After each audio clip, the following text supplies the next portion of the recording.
There is this trap that we all fall into when we want to get better at photography. We think the answer is always in our hands.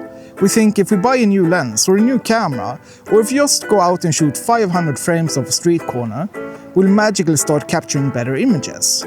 But the truth is, a camera doesn't teach you how to see, it just records what you have already noticed.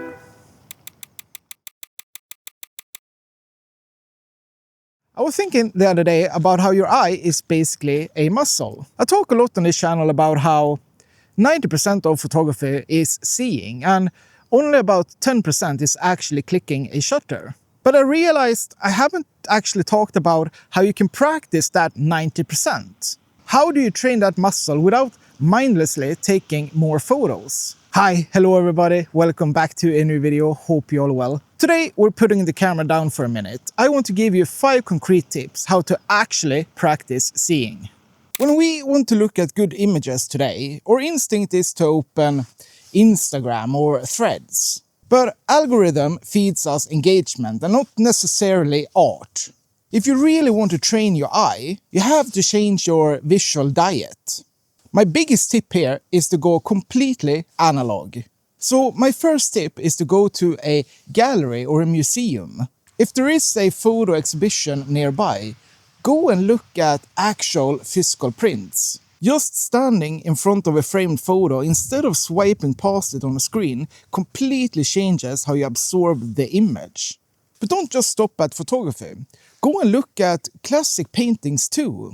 Painters didn't just stumble across good light, they had to physically create it from nothing.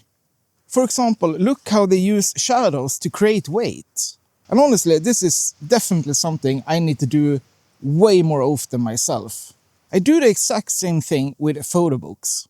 Buying a good photo book is an investment, and funny enough, I ended up buying a new one when Mollen and I visited that museum. But studying it is the practice. Don't just casually flip through it. Stop on an image you like and interrogate it. Ask yourself, why does this photo work? If you watched my video on compositions I made a few weeks back, this is exactly where I look for those supporting subjects. How is the background, the empty space or the shadow actively working to balance the main actor? And here is exactly how I do it myself. I reverse engineer the rules. I use my phone's camera to add grid lines for the rule of thirds to add over the photo to see how artists like Alex Webb balances their frames. You see exactly how the supporting subjects fall onto the intersecting lines, where they place their shadows and how they balance the negative space. By breaking down a master's work in real time like this, you'll instantly see how they used invisible structures to organize the chaos, or how they intentionally broke the rules to create tension.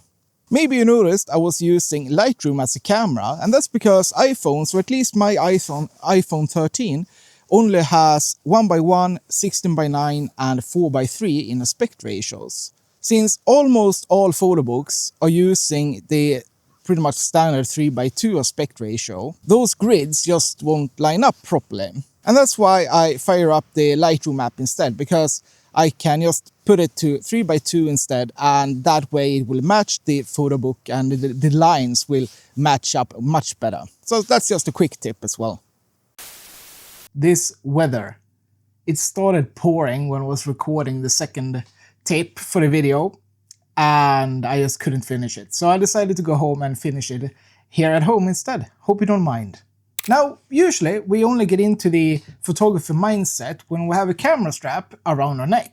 But you can train your eye in the in-between moments. In my most recent video, where I talked about the skill that matters more than gear, I actually touched on this a bit. When you're just waiting for the bus or you're taking the dog for a walk, take a few moments extra to just slow down and observe. Being observant and slowing down, in my opinion, is incredibly important. Not only for photography, but for life in general. We're not supposed to stress through any of those things. When you look at the scene during these quiet moments and think, that looks cool, stop yourself and ask, why is this catching my attention? Is it the light? Is it the contrasting colors? Is it an interesting texture? Figuring out exactly what is drawing your eye in everyday life makes you infinitely faster at recognizing those things when you do have your camera with you. This next tip is something I love doing myself, whether I'm out walking in the city or when I'm out in my ordinary rural scenes. Look for patterns and geometry. When we look at the world, our brains naturally want to identify things, like a person or a car or a tree. But I challenge you to stop looking for subjects and start looking for shapes. One of the easiest ways to practice this is literally to just squint your eyes a little bit, and don't laugh at me. When you squint, all the distracting details disappear, and you're left with just the bold block of light, shadow or color. That is your geometry. In a city, this might be a harsh triangle of light cutting across a brick wall. Out in the rural landscapes I normally shoot, it might be the stark horizontal line of a snowy horizon or the repeating vertical lines of a distant forest. Look for leading lines, symmetry, or the shapes created by negative space.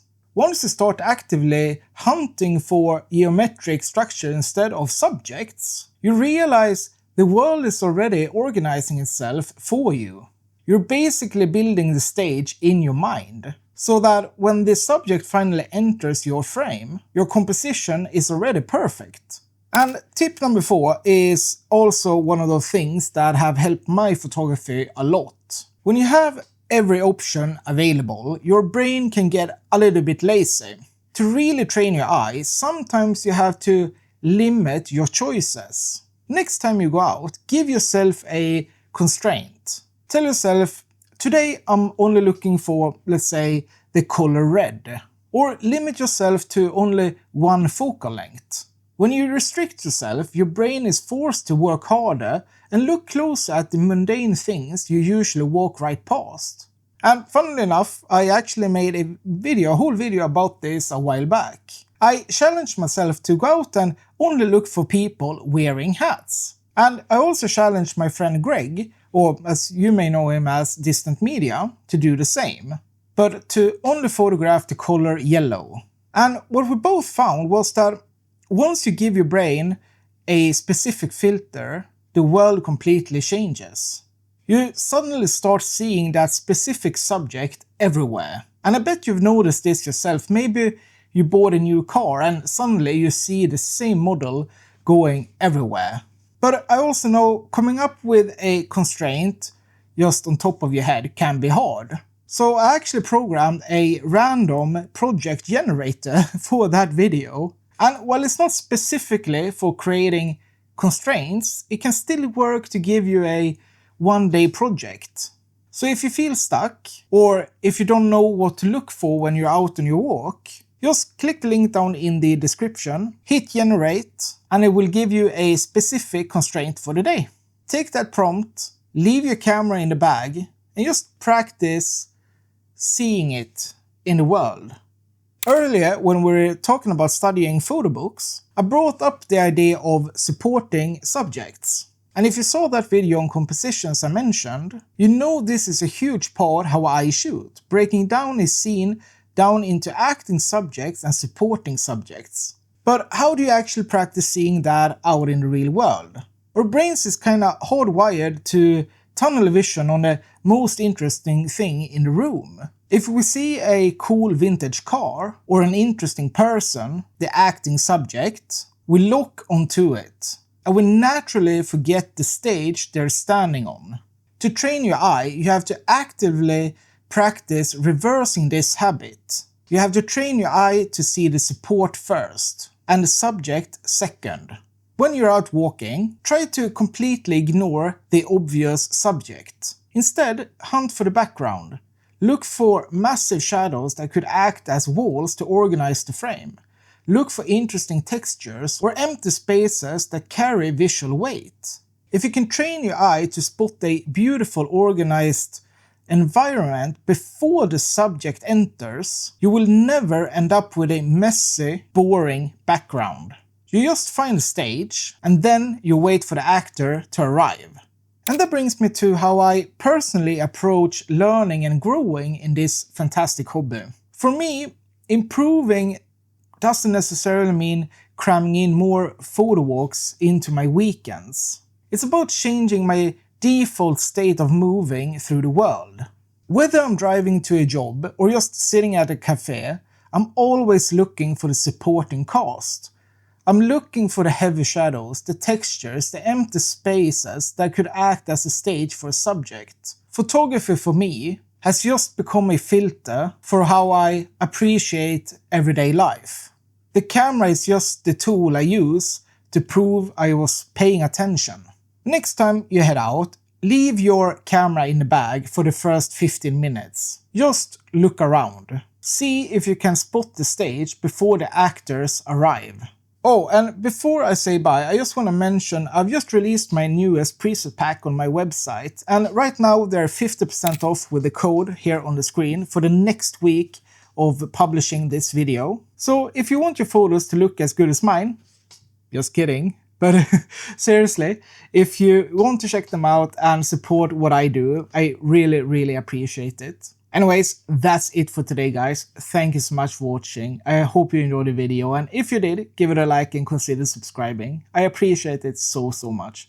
But until next time, have a good day or evening, whenever you're watching this. Out!